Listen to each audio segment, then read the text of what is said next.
The crackling of cedar wood filled the cool October air as I sat back in my Adirondack chair, watching flames dance against the twilight sky. My fire pit, a beautiful custom-built stone structure I'd commissioned last spring, radiated warmth across my backyard. My wife Sarah sat beside me, her hand in mine, while our twin daughters, Emma and Sophie, roasted marshmallows with the concentration of tiny surgeons. This was our Friday night ritual. This was peace. I'm Marcus Wellington, and for the past 17 years, I've served as Colorado's Deputy State Fire Marshal. People think that means I spend my days writing citations and shutting down barbecues. The reality is far different. I've pulled people from burning buildings. I've investigated arsons that destroyed families. I've written fire codes that have saved countless lives across our state. But that evening, as I watched my daughters' faces glow in the firelight, I wasn't the Deputy Fire Marshal. I was just Dad. "Daddy, mine's on fire!" Sophie shrieked with delight as her marshmallow erupted into a small torch. "Blow it out, sweetie," I said, smiling. "Remember what we talked about? Fire needs 3 things: heat, fuel, and oxygen," both girls chanted in unison. Sarah squeezed my hand. "You're creating little fire marshals," she whispered. "Someone has to carry on the legacy," I replied, kissing her temple. That's when I saw her, Deborah Hutchinson, standing at the fence line between our properties, her phone raised, recording. Her face was twisted into that expression I'd come to recognize over the past 6 months since she'd been elected HOA president, a mixture of righteous indignation and barely concealed triumph. "Evening, Deborah," I called out, keeping my voice friendly despite the knot forming in my stomach. She didn't respond, just kept recording, her lips pressed into a thin line. Then she lowered her phone, turned on her heel, and marched back toward her house. The way she moved, purposeful, aggressive, reminded me of a prosecutor approaching the bench with damning evidence. "I don't know," I said, but that wasn't entirely true. Deborah and I had history. When she'd first moved into Willow Creek Estates 2 years ago, I'd welcomed her with Sarah's homemade cookies and an offer to help if she needed anything. She'd seemed pleasant enough then, though there was something in her eyes, a hunger, maybe, or an emptiness she was trying to fill. Everything changed when she ran for HOA president. Her campaign had been vicious, filled with complaints about property value degradation and lack of community standards. She'd gone door to door with a tablet full of photos, someone's trash cans visible from the street, another neighbor's lawn 2 inches too tall, my own son's basketball hoop that sat in our driveway. "We need order," she'd proclaimed at the community meeting. "We need standards. We need someone who will enforce the rules that make Willow Creek Estates the premier neighborhood it was meant to be." She'd won by 3 votes. The harassment started immediately. First, it was a citation for my grass being 3/8 of an inch over the HOA-mandated 2.5-inch maximum. I'd measured it myself with the same precision I used in fire investigations. It was exactly 2.25 inches. When I'd presented photographic evidence with a ruler clearly visible, she'd claimed my ruler was improperly calibrated. Then came the citation for my mailbox. Regulation black, regulation height, regulation distance from the curb, being too weathered. I'd painted it 6 months earlier. Another citation claimed my garden gnome was decorative clutter that violated Section 7.3.4 of the HOA bylaws. When I'd checked Section 7.3.4, it was about garage door maintenance. But I'd let it all slide. I'd worked with enough difficult personalities in my career to know that engaging with pettiness only fed it. I'd paid the small fines, made the requested changes, and tried to maintain peace in my own neighborhood. Now, as I watched Deborah's porch light flick on in the gathering darkness, I felt something shift. This wasn't about grass height or garden gnomes anymore. She'd been recording my fire pit with the intensity of someone gathering evidence for a criminal trial. "Girls, time to head inside," Sarah said, her voice tight. "Go wash up for bed." "But Mom, we just started," Emma protested. "Now please." Sarah's tone left no room for argument. After the girls reluctantly trudged inside, Sarah turned to me. "Marcus, what's she planning?"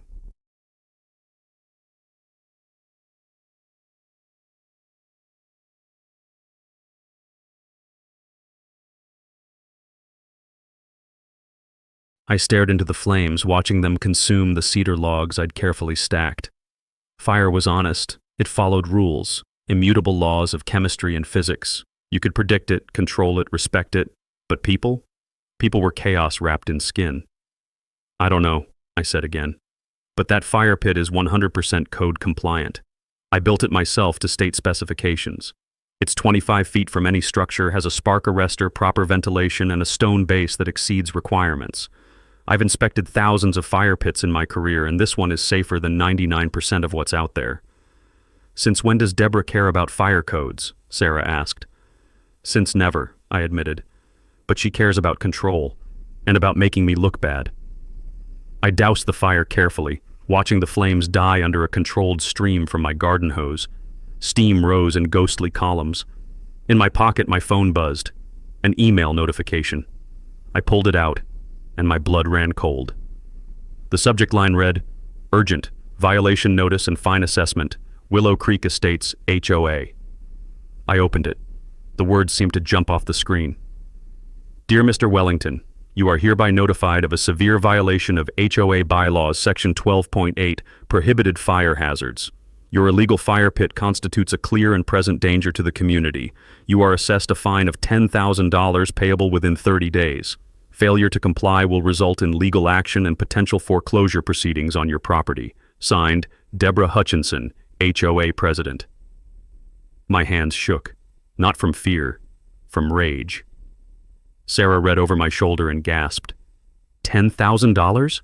Marcus, she can't. She just did, I said quietly.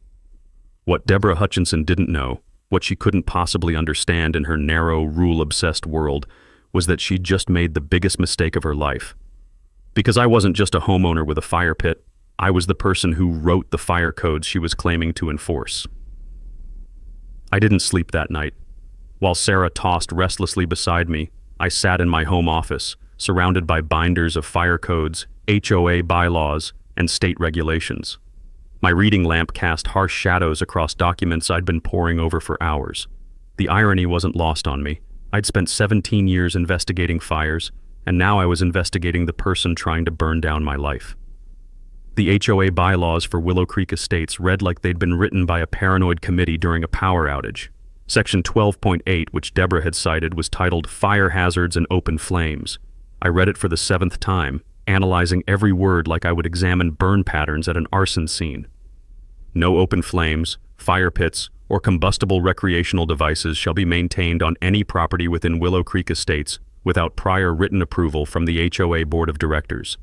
Violations shall be subject to fines as determined by the board, up to the maximum allowed by state law. 2 problems immediately jumped out. First, I had received prior written approval.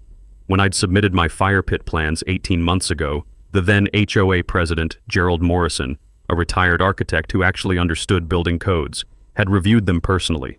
He'd written back within a week. Plans approved. Beautiful design, Marcus. Wish more homeowners put this much thought into safety. Second, Colorado HOA law specifically limited fines for any single violation to $1,000, not $10,000, $1,000. Deborah had just multiplied the maximum fine by a factor of 10, either out of ignorance or malice. Given what I'd learned about her over the past months, I suspected malice. At 6:47 a.m., I heard footsteps on the stairs.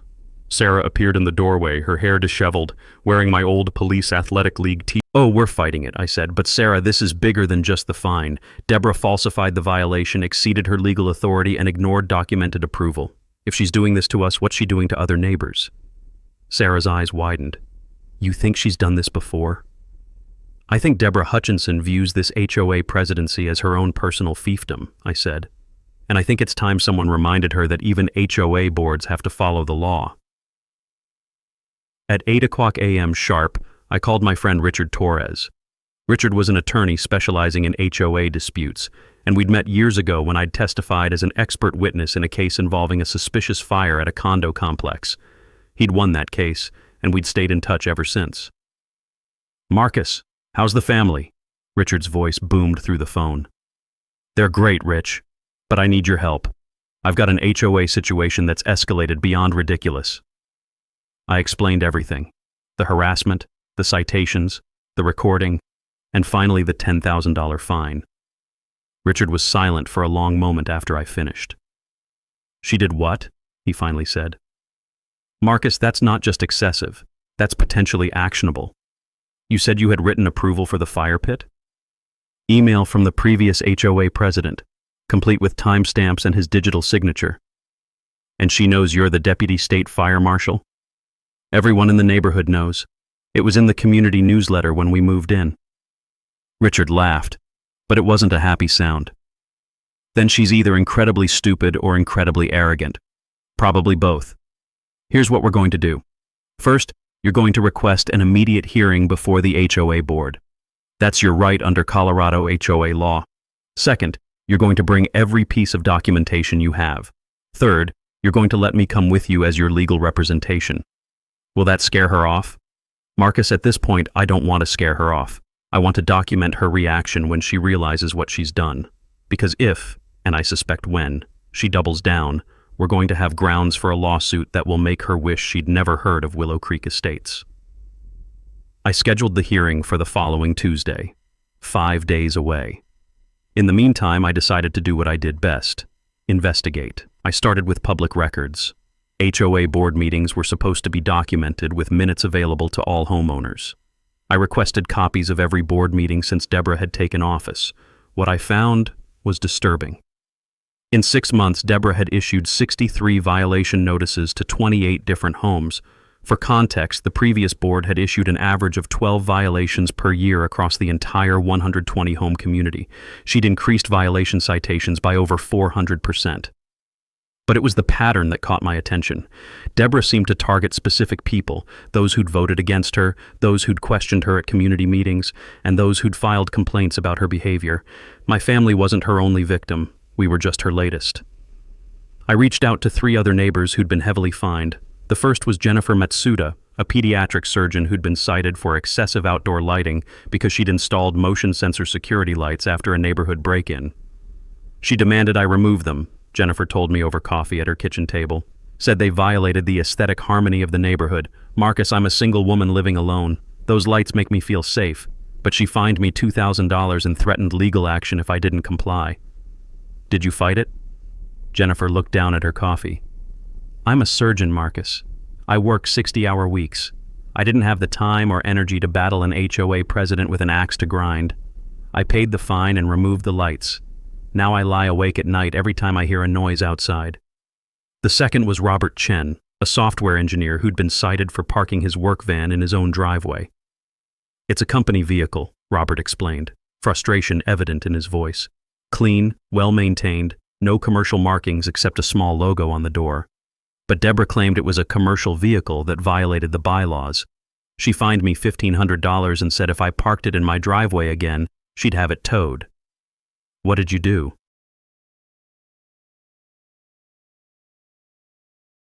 I rent a storage unit now. Costs me $200 a month. It's cheaper than fighting her, or so I thought. But Marcus, it's not about the money. It's about being harassed in my own home. The third was elderly Margaret Sullivan, whose story made my blood boil. Margaret was 83 years old, a widow who'd lived in Willow Creek Estates since it was first built 20 years ago. Deborah had cited her for failure to maintain landscaping standards because Margaret's flower garden didn't match the HOA's approved plant list.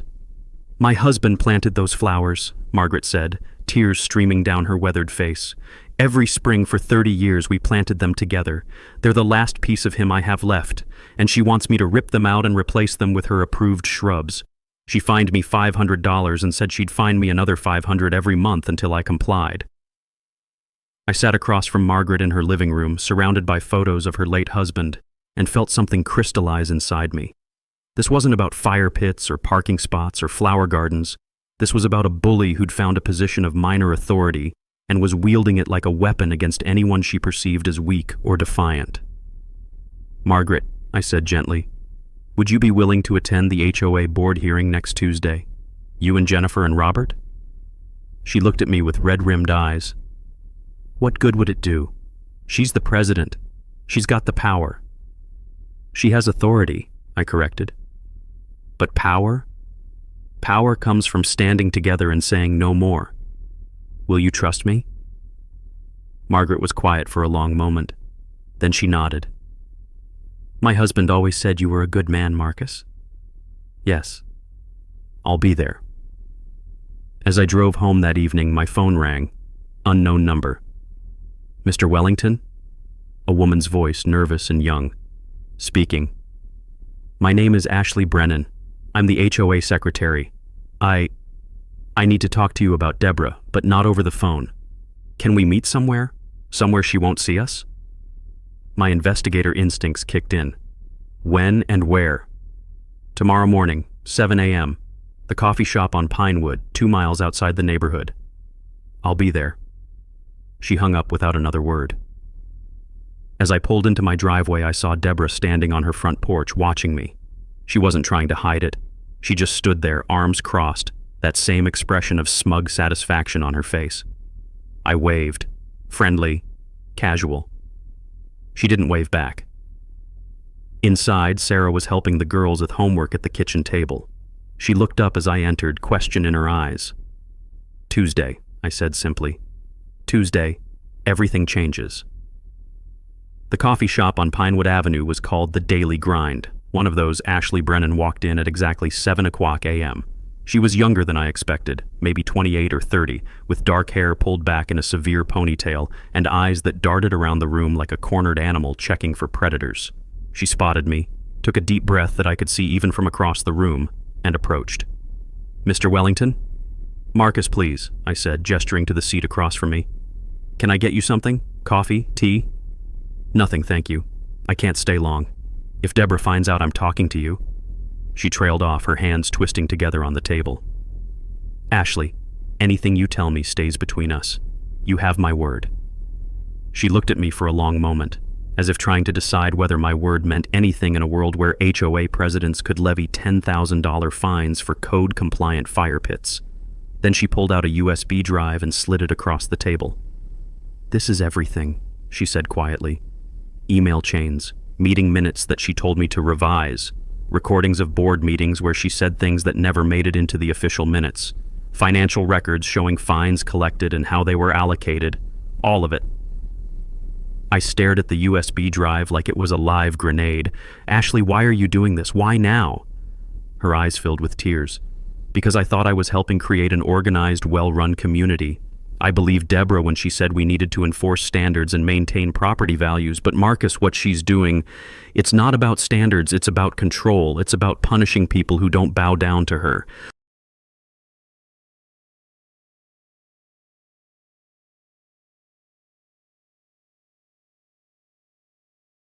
Ashley took a shaky breath. It started small. She'd ask me to reword things in the meeting minutes to make her sound more authoritative. Then she started asking me to omit entire sections, times when board members disagreed with her or questioned her decisions. When Robert Chen challenged a fine at a board meeting, she cut him off, called for a vote before he could finish speaking, and then told me to record in the minutes that the board unanimously agreed to uphold the violation. 3 board members had abstained. That's not unanimous. How many board members are there total? 5. Deborah as president, then there's Trevor Walsh as vice president. He's basically her yes man. And 3 other members, Carol Henderson, James Martinez, and Patricia Novak. Carol and James try to push back sometimes, but Deborah shuts them down. Patricia just stays quiet most of the time.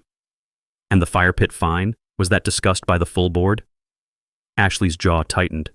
No, she issued it unilaterally. Didn't consult anyone, didn't bring it to a vote, just sent out the violation notice under the HOA letterhead. When I told her she couldn't do that fines over $500 required a board vote per our bylaws, she told me I was exceeding my authority and needed to stay in my lane. Did you document that conversation? It's on the USB drive. I've been recording everything for the past month. I know it might not be legal, but Marcus, I needed insurance. I needed proof that I wasn't crazy, that this wasn't normal. I pocketed the USB drive. Ashley, Colorado is a one-party consent state. As long as you're part of the conversation, recording it is perfectly legal. You just created a paper trail that's going to be invaluable. There's more, she said, her voice dropping even lower. The financial stuff. Deborah's been collecting these massive fines and depositing them into the HOA account, but the expenditures don't match up. We've brought in almost $40,000 in fines in 6 months, but the only major expense has been $15,000 paid to Morrison Consulting Services for community management consulting. Let me guess, I said. Morrison Consulting Services doesn't exist. Oh, it exists.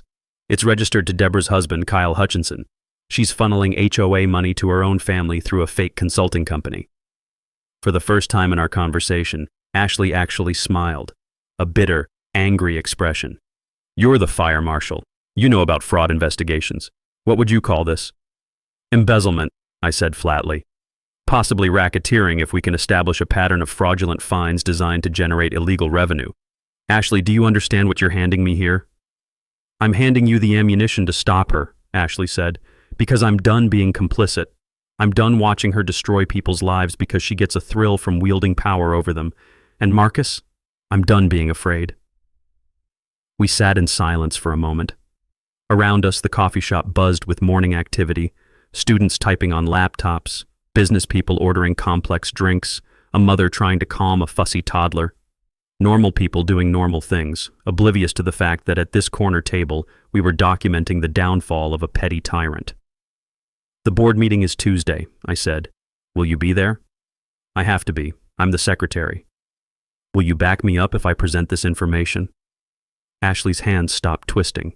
She looked directly at me, and for the first time I saw steel beneath the nervousness. "If you present it, I'll confirm it. Every word. But Marcus, be careful. Deborah doesn't like losing, and when she feels cornered, she gets dangerous." "Dangerous how?" 2 months ago, a homeowner named David Preston filed a formal complaint about Deborah's conduct. He documented violations, gathered witness statements, and presented everything to the state HOA regulatory board. 3 days later, someone slashed all 4 tires on his car, keyed both sides, and left a note on his windshield that said, "Mind your own business." Did he report it to police? He did.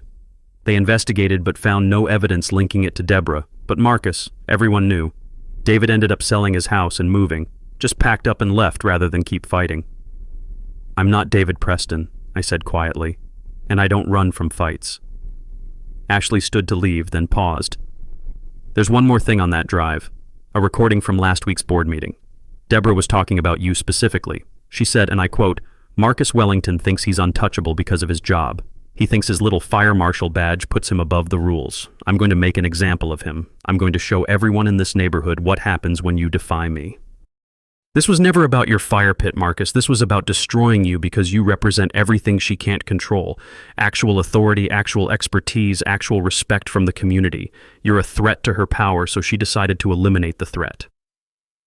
After Ashley left, I sat alone with my coffee and the USB drive, thinking about the nature of authority. In my career, I'd learned that real authority came from competence and integrity. People followed my directives at fire scenes not because I had a badge, but because they trusted that my decisions were based on knowledge and experience, that my goal was always to save lives and protect property. Deborah's authority was the opposite, based entirely on a title and enforced through fear and punishment. It was authority without legitimacy, power without purpose, and like any fire built on a faulty foundation, it was destined to collapse. I just needed to provide the spark. That evening, I gathered Sarah, Richard Torres, and my 3 neighbors, Jennifer, Robert, and Margaret, in my living room. I'd spent the afternoon reviewing everything on Ashley's USB drive, and what I'd found was even worse than I'd imagined. "Before we go into that board meeting," I said, "everyone needs to understand what we're up against. This isn't just about individual violations or fines. Deborah Hutchinson has been running a systematic scheme to extract money from homeowners through fraudulent violations, then funneling that money to her husband's fake consulting company. She's violated state HOA laws, possibly committed embezzlement, and has created a hostile living environment for dozens of families." I pulled up a spreadsheet on my laptop. In 6 months, she's issued 63 violations totaling $98,000 in fines. For context, the previous board issued an average of $20,000 in fines per year. She's increased fine revenue by nearly 400%. "My God," Jennifer whispered. "And here's the kicker," I continued. "Of those $98,000, only about $35,000 has been paid. Most people are fighting the fines or have simply refused to pay because they're bogus. But Deborah doesn't care about collecting the money. She cares about the threat, about keeping everyone in a constant state of fear and compliance." Robert leaned forward. "So what's our move?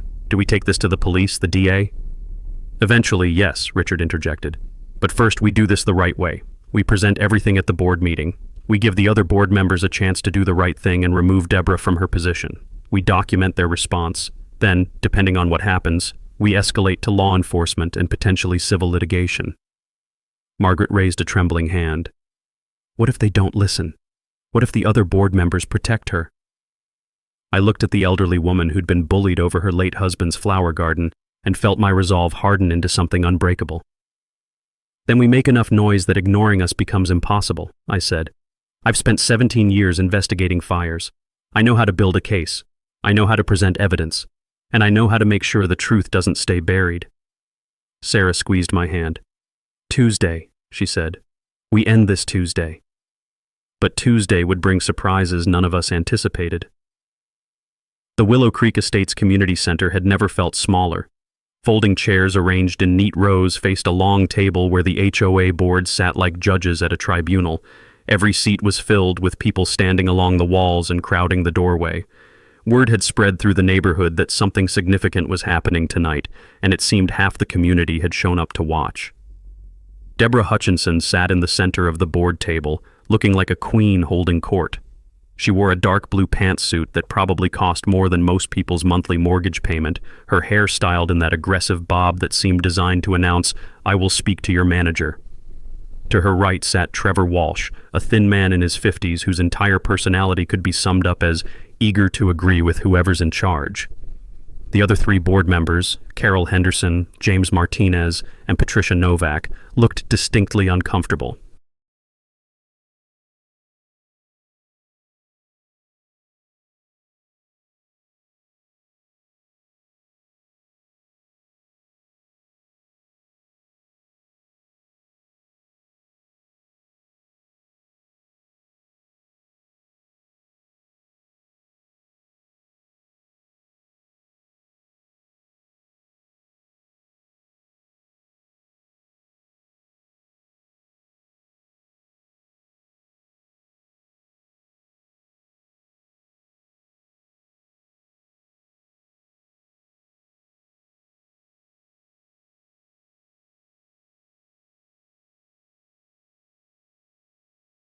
I sat in the front row between Sarah and Richard Torres with Jennifer, Robert, and Margaret directly behind us.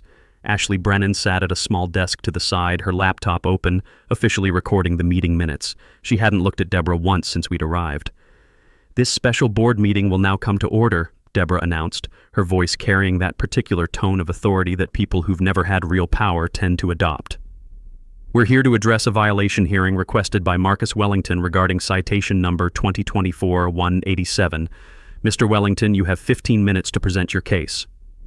"Actually," Richard stood, his voice calm but firm, "under Colorado HOA Statute 3833.3209.5, Mr. Wellington is entitled to a full and fair hearing without time restrictions. He may present any evidence he deems relevant, and the board must provide adequate time for review and response." Deborah's jaw tightened. "And you are?" "Richard Torres, legal counsel for Mr. Wellington. I'm also here as his representative and will be participating fully in these proceedings." "This is highly irregular." "It's completely regular," Richard interrupted smoothly. "In fact, it's standard practice in HOA dispute hearings. Shall we begin, or would you prefer to adjourn this meeting and consult with your own attorney first?" The room went silent. I could see Deborah calculating, her eyes moving from Richard to me to the crowd behind us. She was smart enough to know that adjourning would make her look weak, but proceeding meant facing whatever we had prepared. "Fine," she said finally. "Proceed." I stood, pulling out the documentation I'd carefully organized. "Thank you, Madam President. I'd like to start by addressing the specific violation cited in Notice 2024-187. I was fined $10,000 for maintaining an illegal fire pit that allegedly violates HOA bylaws section 12.8. I held up a printed copy of the violation notice. "First, let's address the fine amount itself. Colorado Revised Statutes 38 to 33.3302 explicitly states that HOA fines for single violations cannot exceed $1,000. The fine assessed to me is 10 times the legal maximum." Murmurs rippled through the crowd. Carol Henderson leaned forward, frowning. "Deborah, is that true?" "I'll address questions after the presentation," Deborah snapped. "Second," I continued, "regarding the alleged violation of Section 12.8, which requires prior written approval from the HOA Board of Directors for fire pits, I have that approval." I held up a printed email. "This is written confirmation from former HOA President Gerald Morrison dated March 15, 2023, explicitly approving my fire pit plans after reviewing them for code compliance." I handed copies to each board member. Deborah's face had gone very pale. Third, let's discuss whether my fire pit actually constitutes a fire hazard. As Colorado's Deputy State Fire Marshal, I designed and built this fire pit to exceed state fire code requirements. It's positioned 25 feet from any structure. State code requires only 15 feet. It has a spark arrestor, proper ventilation, and a stone base that prevents ground fire spread. I have photographs, engineering specifications, and a formal inspection report from the state fire. I placed a thick binder on the table. This fire pit is safer than 98% of similar structures I've inspected across Colorado. So the question isn't whether it's a hazard. It objectively isn't.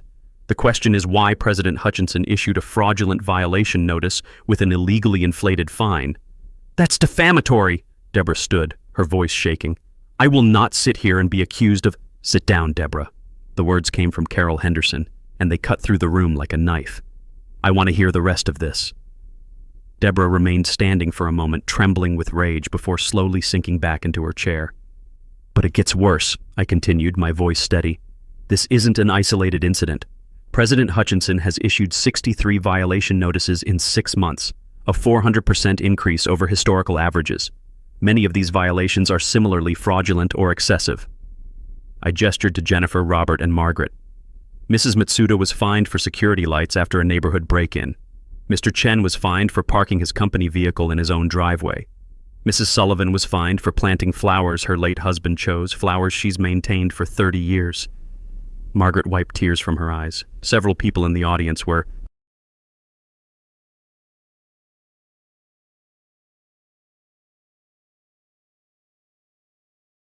These fines total nearly $100,000, and here's where it becomes criminal. I pulled out Ashley's financial documents. Of the money collected, $15,000 was paid to Morrison Consulting Services for community management consulting. Morrison Consulting Services is registered to Kyle Hutchinson, President Hutchinson's husband. Gasps echoed through the room.